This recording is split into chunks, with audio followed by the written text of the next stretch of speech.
बुंदेली समाचार के संगे हम हैं अंशु तिलेठे। मुख्यमंत्री डॉक्टर मोहन यादव की अध्यक्षता में मंत्रिपरिषद की बैठक आज मंत्रालय में संपन्न भई। मंत्रिपरिषद द्वारा प्रदेश के सर्वांगीण विकास और जन कल्याण के लाने 26,800 करोड़ रुपया से अधिक की महत्वपूर्ण विकास योजनाओं को स्वीकृति प्रदान करी गई। प्रदेश के बुनियादी ढांचे को सुदृढ़ करने की दिशा में महत्वपूर्ण कदम उठाते भय लोक निर्माण विभाग की आगामी 5 वर्षों की 2026 से 2031 की विभिन्न निर्माण व नवीनीकरण परियोजनाओं के लाने 26,311 करोड़ रुपया की राशि स्वीकृत करी गई है। सामाजिक न्याय और शिक्षा को प्राथमिकता देते भय मंत्रिपरिषद ने पिछड़ा वर्ग के विद्यार्थियों के लाने छात्रवृत्ति राशि में ऐतिहासिक वृद्धि करके ये 1,550 रुपया से बढ़ा के 10,000 रुपया प्रति माह करवे को निर्णय लो है। इसके अतिरिक्त ग्रामीण सिंचाई व्यवस्था के लाने लखुंदर सूक्ष्म सिंचाई परियोजना और प्रदेश की 38,901 आंगनवाड़ियों के विद्युतीकरण के लाने महत्वपूर्ण वित्तीय प्रावधान करे गए हैं। प्रधानमंत्री नरेंद्र मोदी ने गंगटोक के पालजोर स्टेडियम में सिक्किम के 50वें स्थापना दिवस समारोह को संबोधित करते हुए राज्य को पूर्व को स्वर्ग बताओ है। प्रधानमंत्री ने इस मौका पे 4,000 करोड़ रुपया के कई विकास परियोजनाओं को उद्घाटन व शिलान्यास करो। उन्होंने कही कि सरकार ने सिक्किम में सड़क और बुनियादी ढांचे को बेहतर बनावे को सबसे पहले प्राथमिकता दी है।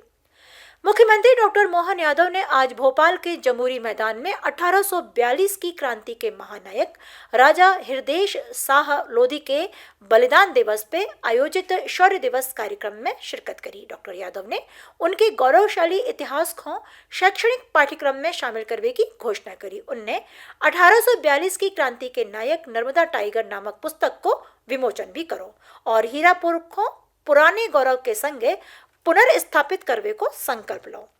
केंद्रीय मंत्री अश्विनी वैष्णव और आंध्र प्रदेश के मुख्यमंत्री चंद्रबाबू नायडू ने आज विशाखापट्टनम में Google cloud India AI hub की आधारशिला रखी। इस मौका पे श्री वैष्णव ने कही कि मेक इन इंडिया के तहत भारत तेजी से वैश्विक इलेक्ट्रॉनिक्स विनिर्माण को भरोसेमंद केंद्र बन रहा है।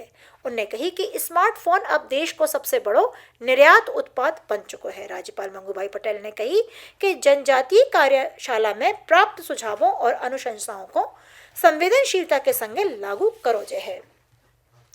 राज्यपाल आज लोक भवन में जनजातीय प्रकोष्ठ के संगे जनजातीय कार्य विभाग की बैठक की अध्यक्षता कर रहे थे। उन्होंने कही कि जनजातीय कल्याण सरकार की सर्वोच्च प्राथमिकता है। जनजातीय सशक्तिकरण के लाने सरकार के दिशा निर्देश और मार्गदर्शन को कड़ाई से पालन सुनिश्चित करो जे है। जनजातीय विकास से संबंध विभिन्न विभागों के बीच प्रभावी समन्वय अत्यंत आवश्यक है।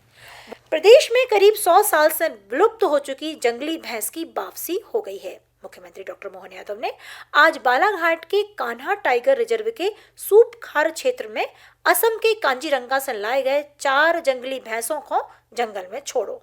चीता पुनर्स्थापना की सफलता के बाद जो प्रदेश की जैव विविधता को समृद्ध करने की एक और बड़ी पहल है, जिसका उद्देश्य आगे चल के 50 भैंसों को फाउंडर पॉपुलेशन तैयार करवो है। इसके संगे एमपी और असम के बीच वन्य जीव आदान प्रदान को 9 अध्याय भी शुरू हुई है।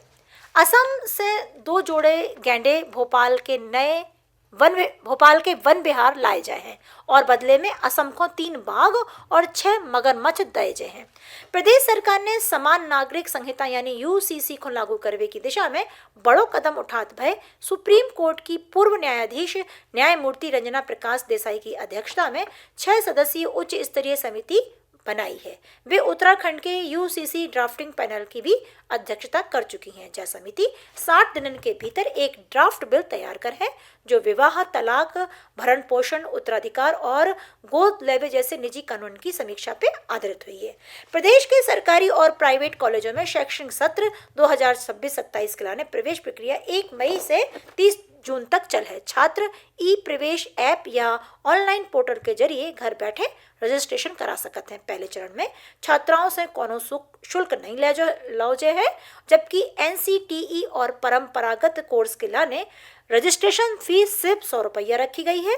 जो छात्र खुद रजिस्ट्रेशन नहीं कर पा रहे उनके लाने सभी कॉलेजों में मुफ्त हेल्प सेंटर बनाए गए हैं। जे हते आज के बुंदेली समाचार।